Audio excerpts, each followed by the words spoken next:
Peuple de Dieu, shalom, shalom, que Dieu vous bénisse. Toebi que lelo chaque jeudi, to le kanaka en émission na biso o ezalaka plus jamais ça. Émission oyo to sambelaka, to sakolaka et puis to pesaka ba orientation, ba directive.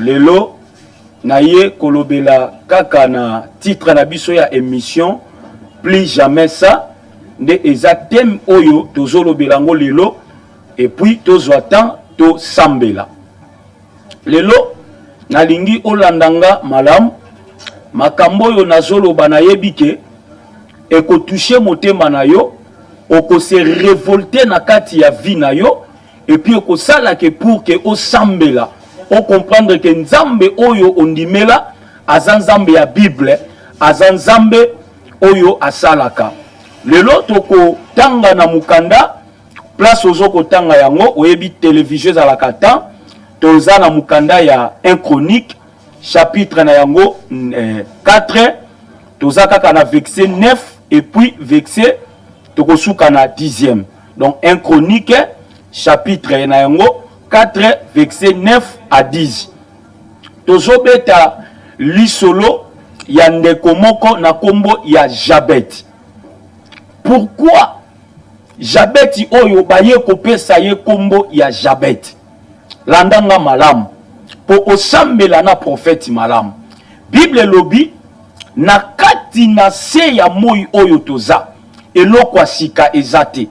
Yango moni Bible lobi que il est le même hier, aujourd'hui et puis éternellement.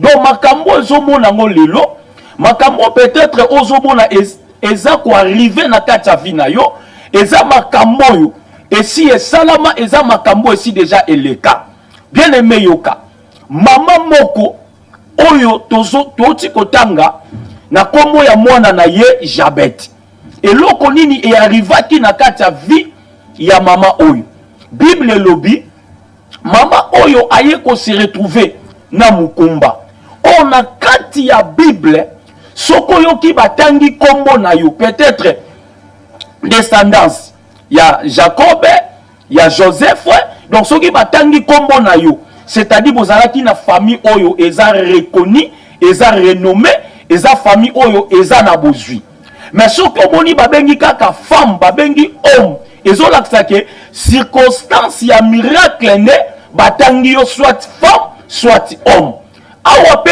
batangi kombo ya mwana mama oyo Jabet na circonstance ya mama na ye bien aimé yokanga Bible lobi boye mama ya Jabet aya ko se retrouver na zemi pendant qu'il se retrouver na zemi balobi tout au long ya vie na ye abokoli zemi wana avec beaucoup de discipline donc de difficultés et puis côté na koyebisa yo à partir ya awa oko comprendre oyeba signification ya kombo na yo signification ya identité na yo signification ya nini oyo batia na kati na yo otambolaka na yango balobi tout au long ya 9 mois ya mama oyo ndenge babombaka zemi 9 mois mama ngo abokoli zemi avec beaucoup de difficultés mobali asundoli peut-être yo petango ozolanda prophète olobi ke likambo ekokani na oyanga nga pe na kutana na problème na vie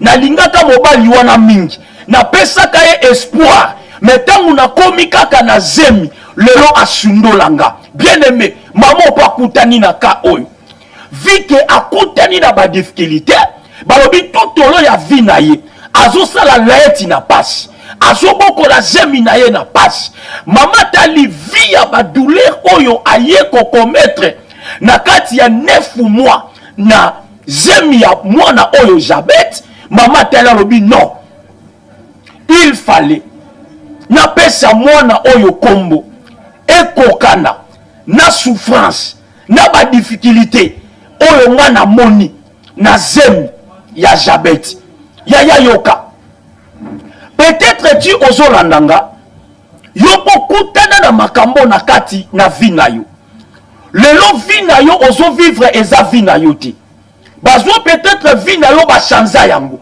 à cause ya influence moko peut-être il y a combo oyo bapesa yo, peut-être combo oyo bapesa yo eza combo ya mutu moko ya mboka azalaka ndoki yango moni makambu nyonso na vino salaka rien ne marche.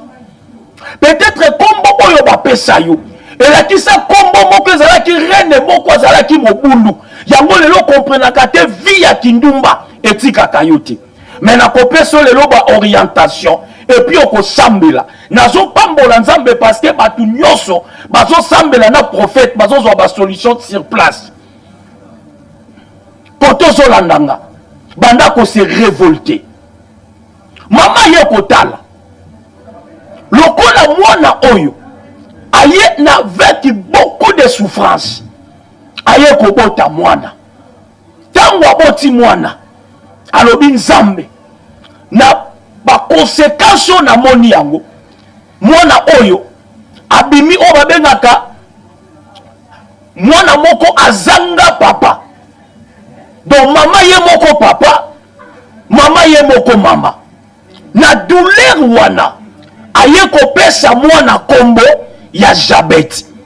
Cela veut dire que mwana oyo na zuye na souffrance o pendant que Bible ezoloba kombo oyo mama pesi mwana eye kozwa procession likolo na mwana oyo Jabet. Bible lobi tout olo ya kokola ya Jabet atikali komona bolamu te. Peut-être ozolanda ngo na canapé, peut-être ozala na bureau na yo, peut-être ozolanda ngo na circonstance a problème moko osili mayele yaya nzamba pesa ka solution. Et puis quand ngo ozolanda ngo na bi solution ezokota place yo zali. Et si ka oyo frontière ezalaka mais prière ezanga frontière. Et si ka oyo mutu po kota il faut la qui sa passeport mais prière ezalaka na passeport te. Pendant que zola nanga prière ko komati place oza et puis ko sambela nanga nzambe akobikisa yo kombo oyo ba pesi Jabet. Bible lobi elukeli vie ya mwana oyo ba problème ozokuta nango na vie. Peut-être eza yote, peut-être eza maman na kangi maman nondo kité, mais nazo betelo makambo leka na kati ya Bible parce que la lingina biso eloko moko nga prophète na croyaka na bandoki te parce que oya zandoki ya bandoki eza nzambo nazote ya yo na benga ke Jésus Christ est Seigneur place o batu ba se limitaka mais nzambe nanga se limitaka te nzambe no pozola nanga a se limitaka te.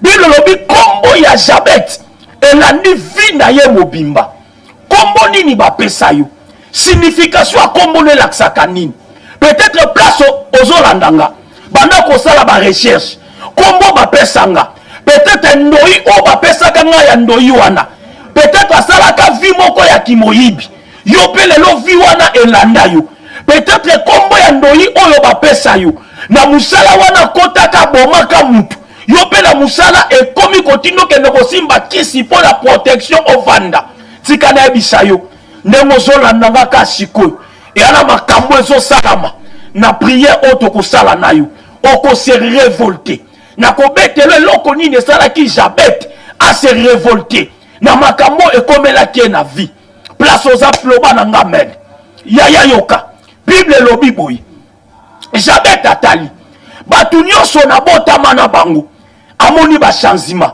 obi des fois na vie tango zokola il faut talak bato botami na bango omoni okoto licencié asilisa zwi musala okoto gradué asilisa zwi musala okoto abandi ba démarche à voyage et simba voyager mais kaka ya yo simba kati osilisa classe place nyonso batu ba réussir mais soki okoti pona yo komi problème na lobiti kan zamba flama kangolo place ozolandanga na bi lelo ya na makambo ekosalama na kati ya vie na yo peut-être classe wana otanga kango avec beaucoup de difficultés misusu basilisa na ba classe na mbongo ko china ba papa batu mais lelo bazosala mais yo à cause ya influence ya kombo yo bapesa yo nde yango ezoluka malheur na kati ya vie na yo landanga très bien et si nyonso batu oyo baza ko réussir mais yo o réussir sakati yo pozwa musala problème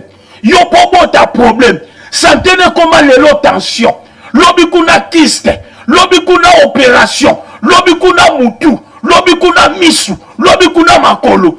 Nzoka te, tika la betelo délivrance moko eutaki koleka 3 semaines passées.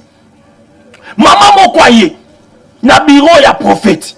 Pendant que maman oyaye, alobi prophète, soki na lali, na butu na monaka nini, na butu na yokaka mutu na ngai pasi makasi, na yokaka lokola batu bavandelinga na mutu. Oh nzoka te, mama wana, à cause ya manque ya vie de prière, reine ya quartier na bango, reine ya balabala na bango, ya sorcellerie, atia butu na yende kiti oyo ye, ase la nango ba réunion na butu. Mais Bible lobi boye, et pas nzambe, tout est possible à celui qui croit. Même il maladi o ba minga nga balembani nango, yaka prophète akosambela okobika. Même citation o monique ko simba te, na biso e pas nzambe ko simba. To bani ko sambela. To yoki na kati ya mama. Papa moko azoloba ye daza chef ya quartier. Alobi ke mutu ya mama wana. Eza mutu oyo eza kichonga na vandela kayango na butu. Peut-être yo nzoto na yo. Et comme référence moko. Ya monde à ténèbres. Yo nzoto na yo. Et comment balata ke longi na yo. Mutu aka se na opération. Ozando kite. Mais ba comment kolata yo. Bible lobi. Jabet azalaka innocent. Tout au long ya vie na ye. Amoni rien ne marche. Makambezo simbate. Atali batu bakoli na bango bazobala. Atali batu bakoli na bango bazosala. Atali batu bakoli na bango chanzime zali. Et voilà pourquoi pour ya koyeba signification ya Jabet. Na lobi ezakisi ke mama alobi na pesie kombo oyo parce que na zwa kiye na douleur. Donc souffrance eye kolandai. Oh, ce qui toke na Jérémie 35. On peut comprendre ni. Bible zoloba. Eza na famille moko kombo nango ba famille ya Rekabite. Papa na bango apesi ordre. Alobi ke bino bana nanga. Boko ki jamais kotika na kosepela. Boko vanda kaka na sima ya batu. Place oyo mabele zo bote la batu. Mais bino eko bote la bino te. Place oyo batu bazo sepela. Bino boko ki ko sepela te. Wana papa nde azotikela bana richesse wana. Richesse nini batikela yo na famille. Peut-être circonstance moko esalamaka na vie ya zemi na yo. Ne yango lelo echange makambo nyonso. Mais Bible lobi bana oyo na Jérémie 35 deuxième verset on appelle si tango baye kokutana na le Jérémie le prophète. Jérémie azopesa bango na Israël 20 zalaki signe ya joie. Jérémie azopesa bango signe ya joie. Balobi te biso tokoki kosepela te. Notre père Rekabite apesa déjà ordre. Biso tokoki kotonga te. Biso tokoki kosepela te. Jérémie longola ki maloba wana. Tika eloko nyonso batia na vie na yo. Lelo na ye pona longolango. Otatola kombo nzambe ya Israël. Bien aimé yoka. Bible lobi boye. Jabet aye kovanda. Atala obi non. Trop c'est trop. Pourquoi batu nyonso bazo réussir mais kaka nga nazo réussir te. Eloko esepeli singa yaya. Tango za na problème ko betela batu te. Et pas batu solution et yakate. Peut-être mutozo betele li solo après simano akotonga yo, akokritiquer yo. Et salamela nga na décembre moko. Na te ko prier pour na maman moko na ville. Maman wana ba mibi ba yibi mbongo. Mais batu nyonso ba yokeli mawa. Mutu akabela ki azala kite. Mais tika de bisayo eza na place moko soki obuki mabolongo na se. Ndenge Bible lobi ki non. Invoque-moi, je te répondrai. Bien-aimé, ezaka kanzambe oyo na yeko kote ya yo. Landanga malam. Eloko na sepeli yao. Jabet itanga moni makambo ezo simba te. Jabet akoke kokende kotanganga. Peut-être baebisho ke po bota bana na libala wana. Lokola ouumelo zo bota te libala linge sila kende ko lukanganga. Ya yepanganga solution ya kate. Peut-être bazo biso lokola musala wana bazo bundisa yo kende ko luka mutu moko po simba musala na yo yaya eloko yo ozu yango epanganga epandoki conséquence na ngo esuka kaka mabe eloko esepeli singa Bible lobi Jabet akeko luka nzambe ya Israël nzambe ozo luka na prophète na jeudi ya lelo nzambe ozo ka prophète na chaîne oya biso ya pasteur de la foi oya zo salela yo lelo Bible lobi boye Jabet balobi Jabet abandi ko invoquer il a invoqué le Dieu d'Israël c'est que j'ai mis place oza olongola kombo ya Israël okotia kombo na yo soki kombo no fani kombo nyonso toza nango na circonstance na problème oyo za nango balobi que Jabet il a invoqué le Dieu d'Israël abandi koloba mama nde amonaka souffrance ya zemi nanga kombo ya pesi ngai eza kombo moko ya mabe identité ya pesi ngai na souffrir nango mais na ye pa na yo na ye ko invoquer yo yaya Bible lobi moto nyonso oyo aprochaka elongi ne pa nzambe nzambe asalaka nini asalelaka ye na pamboli nzambe parce que eloko Jabet asalaki ake koluka nzambe ake koluka banganga te omoni yo bando kenda luka nganga po makambo esila me makambo ese multiplia bando banda kobetela batu makambo avi na yo po makambo eza solution me lelo makambo ezobeba kaka yaya Bible lobi soki wana problème kota na chambre no kanga tia mabolongo na se lelela nzambe nzambe ya bishima bishima eza na chilube liko babikambwa akoyoka yo Bible lobi ayebisi nzambe abi si tu me bénis soki opambolinga wana ya liboso priye otokosala na yo Jabet alobi ke nzambe soki opambolinga wana kesho liboso azotuna nzambe ya mibala alobi nini soki olongoli balimiti oyo eza influence na kombo nanga lelo influence eza na kombo na yo nalobi lelo ezolongwa au nom de Jésus nalobi lelo ezotika yo au nom de Jésus limiti nini batiela yo yaya oza na étoile oyo il faut réussir na vie mais baobundisa étoile na yo pour rien mais nengi nayebisa yo eloko alobi il y aura la différence celui qui me sert et celui qui me sert pas lelo différence ezokota na vie na yo côté batiela yo limite wana te place wana kokota te ngana kotisi yango au nom de Jésus côté batiela yo limite wana ke musala wana kosimba te ngalobi lelo limite wana oyo elongwaka na vie ya Jabet lelo eza Jabet te lelo eza problème oza nango tia kombo na yo wana deuxième question azotuna nzambe ya liboso abi ke soki opambolinga ya mibala obi soki olongoli balimite epuis aye kokomprendre eloko moko bénédiction aveya na kati ya vie na yo esengeli balimite oyo baimposa na kati ya vie na yo etika vie na yo tika limite wana kaka ndenge nazomona ngo na miso ya molimo epakata mbangu yo koki kozala kolia bandoki te okoki kozala cible na bango te nalobi lelo moto abundisaka yo kokoya au nom de Jésus Bible lobi troisième azobisa nzambe nini soki otandi loboko na yo likolo nanga Jabet azoluka loboko ya nzambe yaya koluka na loboko ya batu te loboko ya batu eza mokuse mais loboko esalaka esanzaka eza loboko ya nzambe abi soki loboko na yo etelemi likolo na nga lelo loboko ezotelema likolo na yo eza loboko ya nzambe bomoi eza loboko ya nzambe ya différence eza loboko ya nzambe ya tikotak eza loboko ya nzambe oyo asalaka quel que soit problème oza nango yaya ya quatrième aye koloba soki olongoli malheur mabe oyo eza likolo na nga yango lelo tozoprie kala mingi te malheur nyonso etelema na vie na yo oyo ya coronavirus na mboka oza na peyo ozali lelo problème wana ezotika vie na yo kala te prophète alinga chite mpo tosambela Bible lobi ntango Jabet abondeli ntango Jabet aleli balobi l'éternel il accorda ce que j'aimais bobi l'éternel il accorda oyo nyonso tu Jabet ayebisi ye nzambe ayoki yango epuis nzambe asali nini apamboli ye lelo nalingi nayebisa yo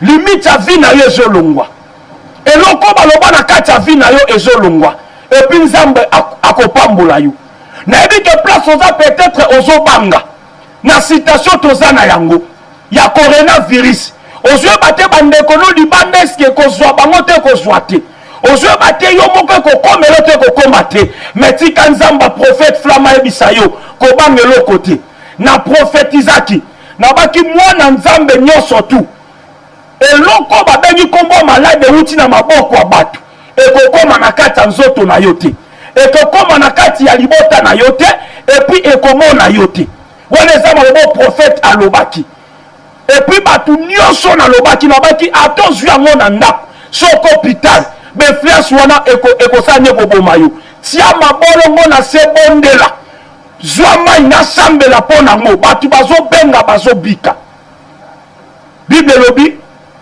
eloko esalaki jabet alongwa parceke abelelaki nzambe ya israel lelo tolingi tobela nzambe ya israel tala sikoyo problème na yo eza wapi kombo bapesa yo elakisaka nini peut-être kombo oza nango surnom to kombo oza nango ya mboka elakisaka nini tolingi tosambela epuis après kosambela okobenga prophète epuis nakopesa badirective prophète azoyamba chaque vendredi de 9h à 12h oye na casque na yo okokuta mai maboko sokoli olati kashine na yo epuis okoti na espace ya 1 mètre prophète ayambi yo bosololi na prophète efiasi nini bapesa yo oza na mutu ya mayele me mutu wana bato mosusu bazobénéficie na mayele na yo yo moko ozobénéficie nango te nalobi lelo ya na makambo ezosala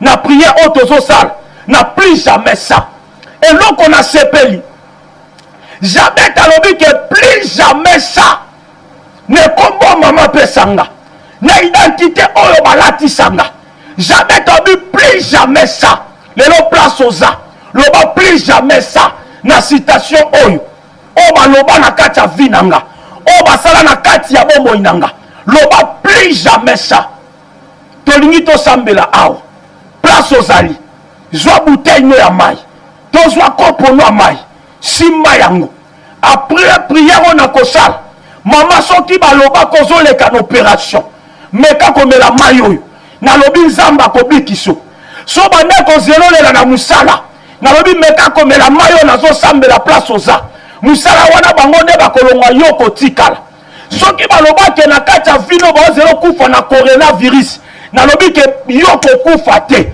me moto azoluka profite na nsima coronavirus ye nde akokufa prophète alingi asambela banda kozwa décision tala sikoyo jabet ase révoltaki banda kose révolte mpo na dossier na yo mpo na maladi na yo mpo na citation na yo loba plus jamais ça o mama tiakati na nga échec akota bo papa ekoki kozwa yo te échec akota bo mama ekoki komona yo te parce que oyo abenga yo il est tellement grand il est tellement merveilleux prophète alingi asambela après nzembo oyo ne prophète azosambela mpo na yo place okozala kosimba mai otomboli après kaka mission benga mbala moko na koyamba yo na pesi yo badirective place oza osimbi mai na yo soit otomboli yango soit otiango likolo ya tolo na yo simbango na loboko no ya droite nazosambela sikoyo au nom de Jésus ozali nzambe nzambe ya tango ozali nzambe nzamba makoki eloko nini olembana na yango uta mokili banda na likambo nyonso ozanga jamais solution eloko nini oloba esalema te yango na ye epa na yo nkolo osalelanga bikamwa na yo soki mpe ngungango ekoki te otya telembo ya kimia na motema na ngai yawe na ye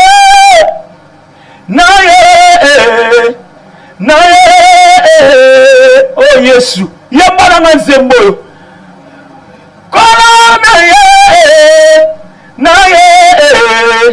nae. Alléluia. Mwasi nini oboya ye abota. Mobali nini oboya ye asala ye. Mwana kelasi nini oboya ye asilisa ya. Esalema te pe na yo kate. Yango na ye epa na yo nkolo. Osalelanga bikamwa na yo. Soki pe ngongango ekoki te. Oyoki nzembo nga na yembi. Eloko nini nzamba lembana na yango. Pona ta na bandi kosambela. Tikama iwano tomboli. Problème oza na yango. Obika na kombo na Yesu. Ndemo komela yango. Okosala ndambo meli ndambo sokoli na ngwe longi. Kaka ndenge profeta zo sambela awa. Eloko nyonso baloba na nzoto no ememela yo influence a molili. Na bengani yango au nom de Jésus. Limitation nyonso batia na kati ya bomoi na yo. Ndenge ozomela mai bika na kombo na Yesu. Tika nzambe na nga. Apambola yo. Ta eza mukie. Après awa na zo yamba bapel. Benga pose nga kana yo. Na sambela. Obeti kaka plus 243. Obeti 89. 85 pardon. 89.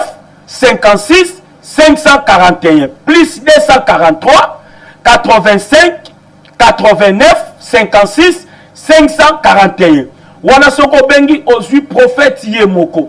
Nzambe apambola mama na ngai José Ekoko. Nzamba apambolo mama ya bana. Apambola papa na ngai Joseph Djamba. Tika nzambe apambola bino plasi bozali. Na bosanité père spirituel na ngai mon père pasteur Claude Ngonge. Pambola pe Laetitia mwasi na nga place azali. Bombaye pesa ye vie moulaï, rêve na biso est à la réalité dans le nom puissant de Jésus-Christ. Tika nzambe alliance apambola yo, benga prophète sikoyo na silise mission na zoyamba. Nzambe na ngai apambola yo. Adresse eza kota ko bunga te. Soki ozui partout ozali, so komi kaka na rond-point Ngaba. Ozui mituka ozo kende soit commune Ngaba, so koti côté ya Victoire, ozui mituka ozo la rond-point Ngaba. Oiba kitisa yo kaka na arrêt Mopulu. So kiti na Mopulu otuni kaka avenue Kanyoka numéro 8 na Ngaba. Prophète azawana azoyamba vendredi. Donc partout zali ozui mutuka so koti ba côté ayipeno comme na reposi mituka komi na Ngaba ba kitio na arrêt Mopulu.